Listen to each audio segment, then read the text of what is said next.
കിരീടം എന്ന് പറയുന്ന കഥയുണ്ടായത്? അന്ന് വരെ നമ്മൾ കണ്ടിട്ടില്ലാത്ത, നമ്മളിപ്പോൾ സാധാരണ സിനിമകൾ പല രീതിയിലും നമ്മൾ ഭയങ്കര സൂപ്പർ ഹിറ്റായിട്ട് ഓടുന്ന സിനിമകൾ പോലും നമ്മൾ അതിന് മുമ്പ് കണ്ടിട്ടുള്ള സിനിമകളായിരിക്കും.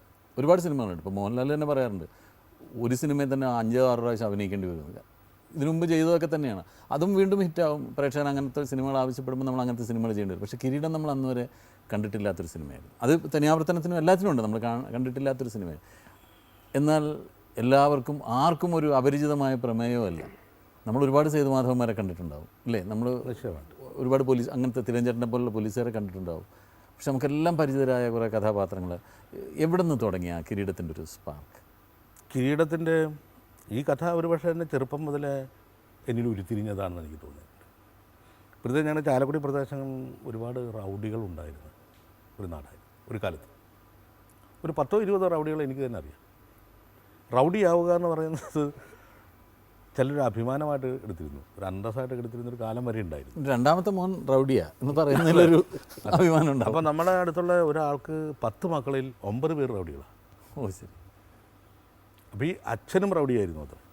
അപ്പോൾ അന്ന് കാലത്ത് നമ്മൾ കേട്ട കഥ എന്ന് വെച്ചിട്ടുണ്ടെങ്കിൽ അപ്പോൾ ഈ മക്കളിൽ ഒരാളിങ്ങനെ ഒരു ഉത്സവത്തിന് പോകണമെങ്കിൽ, നീ എവിടെയാണ് പോകുന്നത്? ഞാനിങ്ങനെ പൂലാനി ഉത്സവത്തിന് പോവാണ് എന്ന് പറഞ്ഞാൽ, കത്തി എടുത്തിട്ടുണ്ടോ നീ എന്ന് ചോദിക്കത്ര അമ്മ. ശരി. അപ്പോൾ അങ്ങനത്തെ ഒരു കാലം ഉണ്ടായിരുന്നു. അപ്പോൾ ഈ പലപ്പോഴും ഇവരായിട്ട് എനിക്ക് വ്യക്തിപരമായിട്ട് അടുപ്പമുണ്ടായ ആളുകളുണ്ട്. ഇവരിൽ നിന്ന് ഞാൻ മനസ്സിലാക്കിയ ഒരു കാര്യം തന്നെ, ഇവരെല്ലാം വളരെ ആർദ്രമായ മനസ്സുള്ളവർ, പെട്ടെന്ന് ഇമോഷണലാവുന്നത്. ഈ ആർദ്രതയാണ് പലപ്പോഴും ഈ അതിവൈകാരികതയിലേക്ക് ഇവരെ കൊണ്ടുചെന്ന് എത്തിക്കുന്നതും ചെയ്യുന്നതും. പക്ഷേ അന്നത്തെ റൗഡികൾ ഇന്നത്തെ റൗഡികളെ പോലെ, ഇന്നിപ്പോൾ നമ്മൾ കൊട്ടേഷൻ ടീമിനെ സംബന്ധിച്ചിടത്തോളം ആർദ്രത കുറവാണ്. മറ്റെല്ലാ റൗഡികൾക്കും അവരുടേതായുള്ളൊരു മൂല്യം ഉണ്ടായിരുന്നു.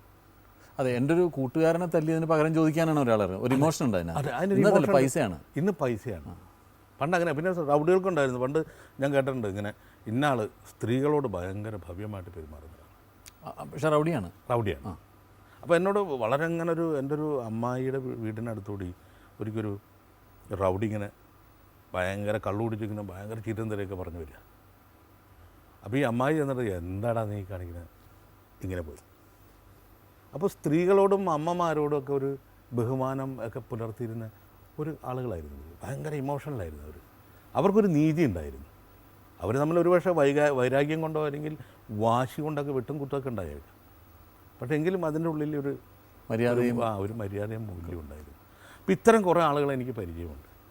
ഇവരുടെ പലരുടെയും സ്വഭാവ രീതികൾ എടുത്തിട്ടാണ് കിരീടം ജോസിനെയും ഈ സേതുമാധവനെയും ഒക്കെ സൃഷ്ടിച്ചത്.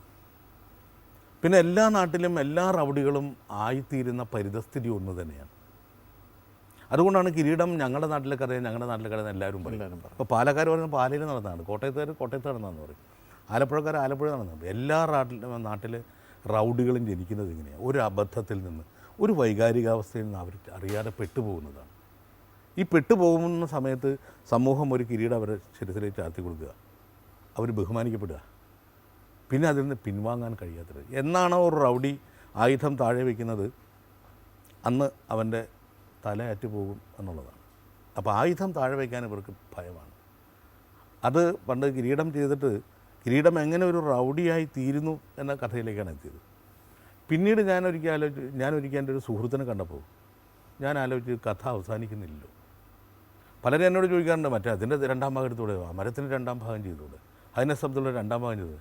എനിക്കങ്ങനെ 2ാം ഭാഗത്തിൽ ഒരു താല്പര്യമില്ലാത്ത ആളാണ്. ഒരു കഥ പറഞ്ഞു തീർന്നാൽ തീർന്നതാണ്. പക്ഷേ കിരീടം അവസാനിക്കുന്നില്ല എന്ന് എനിക്ക് തോന്നി.